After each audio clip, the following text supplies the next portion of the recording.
Hi friends, this is our first day of reading aloud the kids in Miss Coleman's class, Snow War. It is by Anne M. Martin. She wrote the Babysitters Club series and Babysitters Little Sisters Club, as well as Main Street. Some of my favorite books from when I was just a bit older than you. So this is chapter 1, Ian Johnson. Ian Johnson was sitting in a cave. He was very happy and eating a chocolate chip cookie. And he was reading They Came from Beyond. It was a space story that Ian had gotten for Christmas. Ian had made the cave himself. He had made it by draping a blanket over the backs of 2 chairs. The blanket was big and heavy and dark, so there was not much light in Ian's cave. Ian was reading by flashlight. Also, Ian was hiding. Ian was hiding from Chip. Chip was his 14-year-old brother, and he thought he knew everything. He especially thought he knew way more than Ian did. Ian was tired of being teased by Chip. He hoped the new baby would be a girl. Ian's mother was going to have a baby in 3 months. And then, thought Ian, I will be smack in the middle. At least I will not be the baby anymore, and at least Chip will have someone else to tease. Little Duncan or Little Julia. Those were the names Ian's parents had chosen for the baby. But Ian was not sure he wanted a baby at all. He liked his family the way it was, even if Chip did tease him. Ian turned another page and They Came from Beyond. The story was about creatures from a planet in another galaxy, the galaxy of Xantar. The planet was called X, and the creatures were called Xers. This was the only thing Ian did not like about the book. If he had written the book himself, he would have come up with much more interesting names than X and Xers. Maybe the planet Seldak with creatures called Seldites. Anything was better than X and Xers. Still, Ian was enjoying the book very much. It was one of 6 science fiction books his parents had given him for Christmas. Ever since Christmas, Ian had been reading and reading and reading. Now it was Sunday, the last day of vacation. On Monday, Ian would return to school. Ian liked school okay, and he liked the second grade teacher, Miss Coleman, very much. But Ian was not ready to go back to school. All he wanted to do was read, and maybe play in the snow. Hey, Ian, yelled Chip from downstairs. Yeah, Chris is here. He wants you to come outside. Okay. Chris Lamar was one of Ian's good friends. He was in Miss Coleman's class, too. Chris and Ian had gone sledding every day since Christmas. A lot of snow had been falling lately. Ian ran downstairs. He was sorry to leave his tent and his book, but he did want to play with Chris on the last day of vacation. Playing on vacation is always more fun than playing on a regular day, thought Ian. Hi, Chris, called Ian. Hi, Chris replied. Ian began to put on his snow pants and jacket and boots and mittens and hat. Getting dressed during the winter took forever. Did you hear? Chris asked while he waited. Hear what? Replied Ian. More snow tonight. Really? More snow? Cool. Maybe we'll have a snow day tomorrow, said Ian. Hey, he cried. A loose tooth. Ian put his finger on one of his front teeth. The tooth wiggled. Ian grinned. A snow day and a loose tooth. Not a bad way to end vacation. Chapter 2, Snow. After dinner, Ian listened to his new clock radio. He listened to it all evening. Ian had turned the radio to the local station. He wanted to hear storm coverage. That was what Dr. G, the weatherman, called the weather report whenever a storm was on the way. First, Dr. G said 6 inches were expected, then 3, then just 1. Ian hoped for 6 inches anyway. That might be enough to close school. Ian was still very hopeful when he went to bed that night. Good night, he called cheerfully to his family. Night, Squirt, replied Chip. Ian paid no attention to Chip. He lay in his bed, wiggled his tooth with his tongue, and planned to spend the next day reading in his tent, and maybe sledding with Chris. As soon as his alarm went off in the morning, Ian jumped out of bed. He pulled up the window shade. Not a flake of snow had fallen.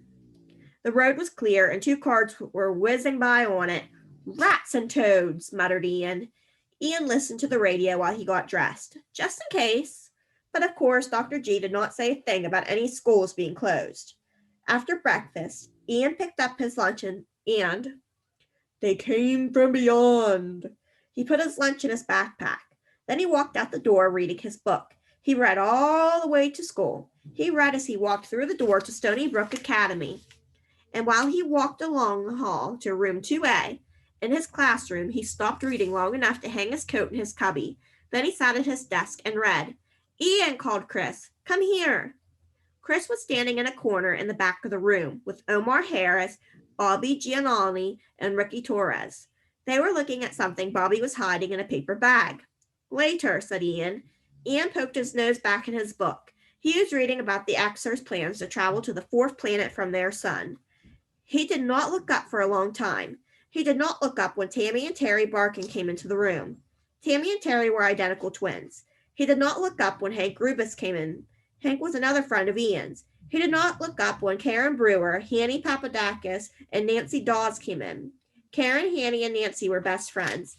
They called themselves the Three Musketeers. The Three Musketeers stood in the other back corner of the room. They looked at Chris, Omar, Bobby, and Ricky. Then they looked at each other and began to giggle. Ian kept on reading. He read while Janie Gilbert and Leslie Morris arrived. Janie and Leslie were best friends, but they were the Three Musketeers' best enemies. The Xers were climbing into their spaceship when Natalie Springer, Audrey Green, and Sarah Ford showed up.